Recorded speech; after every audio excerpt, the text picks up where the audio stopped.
کہ مسلمان جس چیز کو بچانا چاہتا ہے تن من کی بازی لگا کے اسے بچا لیتا ہے۔ جب دہلی میں ترکمان گیٹ کے واقعات ہوئے اور مسلم آبادی پھیلا دی گئی اطراف میں، تو آپ ان تمام علاقوں میں جائیے، آپ کو نہاری بریانی اور سیخ کباب ٹکے ملیں گے، کیونکہ انہیں ہم بچانا چاہتے تھے۔ اردو نہیں ملے گی۔ میں نے اپنے بچپن میں وہ اردو بازار دیکھا ہے جس کو آج کوئی سوچ نہیں سکتا وہ کیا رہا ہوگا۔ آج اس اردو بازار میں صرف ٹکے کباب اور پکوڑے بکتے ہیں۔ یہ سفر ہے اس قوم کا ذہن کی خوراک سے پیٹ کی خوراک تک۔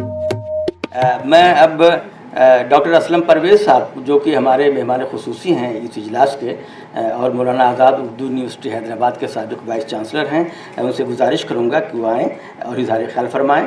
ڈاکٹر اسلم پرویز صاحب کی ایک شناخت یہ بھی ہے کہ انہوں نے اردو میں سائنسی مجلات کی روایت کی تجدید کی ہے اور بہت اچھا پرچہ سائنس کے نام سے نکالتے ہیں، برسوں کے میرے خیال سے 25-30 سال ہو گئے ہوں گے۔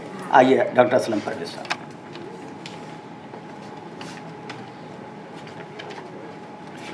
شکریہ۔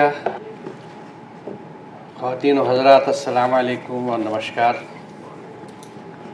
سب سے پہلے مبارکباد دینا چاہوں گا معصوم مراد آبادی صاحب اور ان کے تمام رفقا، خاص طور سے میم افضل صاحب، کہ ان لوگوں نے ایک اچھا پروگرام ارینج کیا۔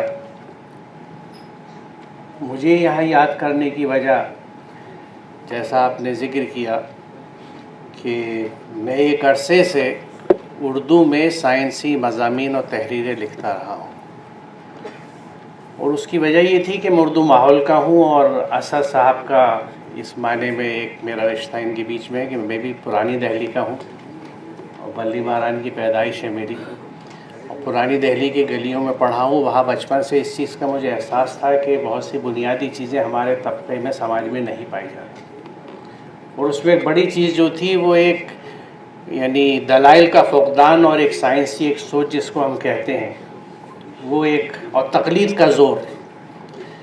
تو بہرحال اردو میں مضامین لکھتا رہا، اور پھر ایک سائنس کے نام سے ماہنامہ شروع کیا میں نے، جو پاپولر سائنس اور انوائرمنٹ کا ماہنامہ میگزین ہے، اور وہ اب اس وقت 29ویں سال میں ہے۔ تو میری کوشش صرف یہ رہی کہ اردو عوام تک کچھ معلومات بھی پہنچائی جائے، وہ کیا کھاتے ہیں، کہاں رہتے ہیں، ماحول کی کیا اہمیت ہے، وغیرہ وغیرہ، اور ساتھ ہی ایک سائنس سے فکر کیا ہوتی ہے۔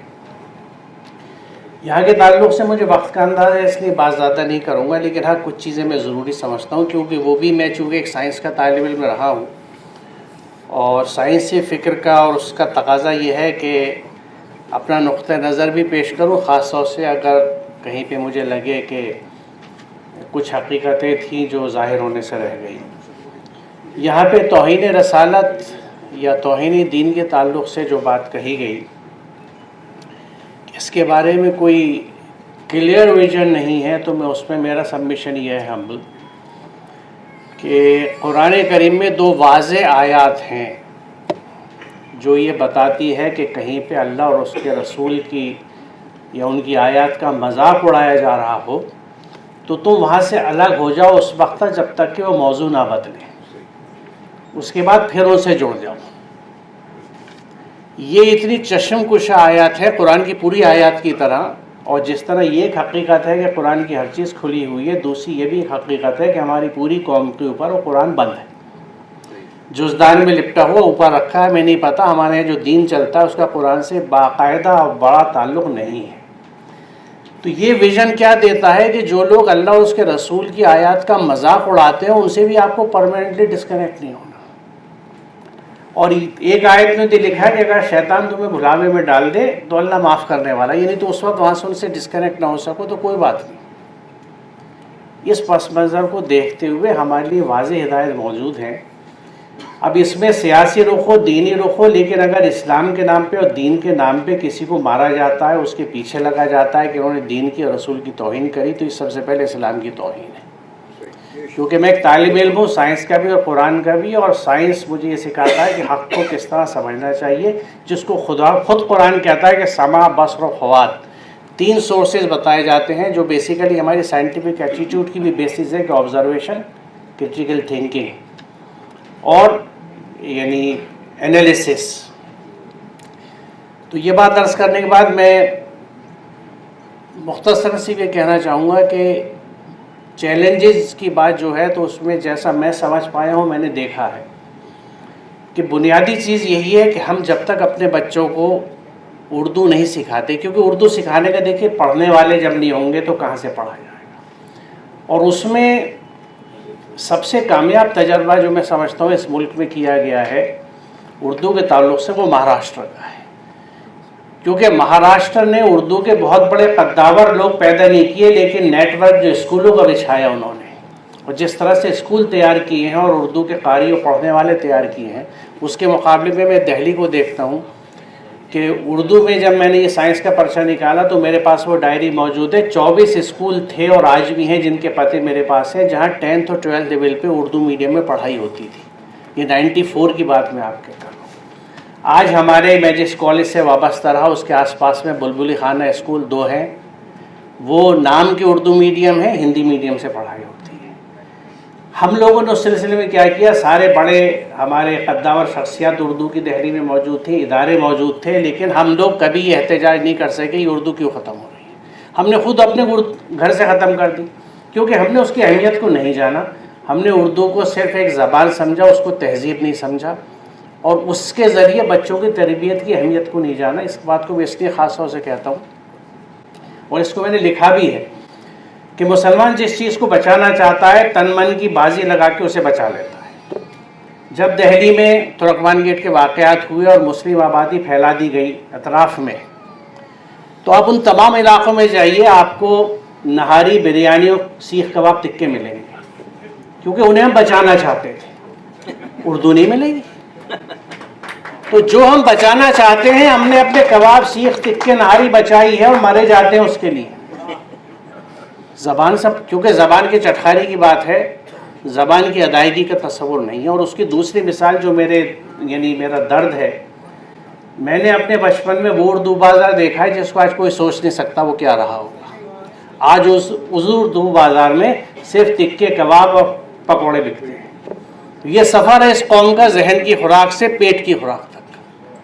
تو مجھے معاف کیجیے گا اس تلخ کلامی کے لیے، لیکن معاف کیجیے گا، کل کو میں اس بات پھر ایک دفعہ معافی چاہتا ہوں تلخ کلامی کے لیے، کہ ہمارا روزگار ہماری نماز روزے سے تو نہیں جڑا ہوا، بلکہ اس کے بیتوں کے خرچے ہمارے پیٹوں اور بچوں کی گھر کی تعلیم کو کاٹتے ہیں. بیتوں کا یوں کہتا ہوں کہ جب مسجد تاج محل بنائی جا رہی ہے تو وہ بیتوں کا خرچہ ہے. ترکمان گیٹ کی مسجد کے سجنے سنورنے کا کام آج تک ختم نہیں ہوا، برسوں سے اس کے آگے سے گزر رہا ہوں. مسجد ہے، اس کی تزئین کاری، اس میں ایئر کنڈیشن لگنا، اس میں گدے بچھانا، پاس پڑوس کے بچوں کو پڑھنے کے لیے فیس دینے. میں دہلی کالج میں پرنسپل رہا ہوں، فیس دینے کے پیسے بچیوں کے پاس نہیں ہوتے، تو اسی علاقوں کے جہاں کی مسجدیں سج رہی ہیں. تو یہ تو ترجیحات کی بات تھی ہماری. تو ہمیں اگر یہ سوچیں گے کہ روٹی روزی سے جڑے گی اردو تو ترقی کرے گی، تو جیسا یہاں ڈسکس ہوا اور ہم سب جانتے ہیں کہ یہ کبھی نہیں ہوگا. وہ دن کبھی نہیں آنے والے کہ روٹی روزی سے اردو جڑے، بھول جائیے. تو کیا پھر ہم یہاں سے طے کر کے اٹھیں کہ اردو کو ہم نے ختم کر دیا، اور یہ جشن جو تھا یہ ایک طرح سے مرثیہ اردو کا لکھے گا آنے والے 50 سال میں؟ اگر نہیں تو خود اردو کو پڑھیے اور بچوں کو پڑھائیے. یہ ناانصافی مت کیجیے، اور سوائے اس کے ہم کچھ اور کوشش کریں گے تو کچھ نتیجہ نکلے. اور اسکولوں کو اپنے زندہ کیجیے، اپنے علاقے کے اسکولوں میں انکریج کیجیے.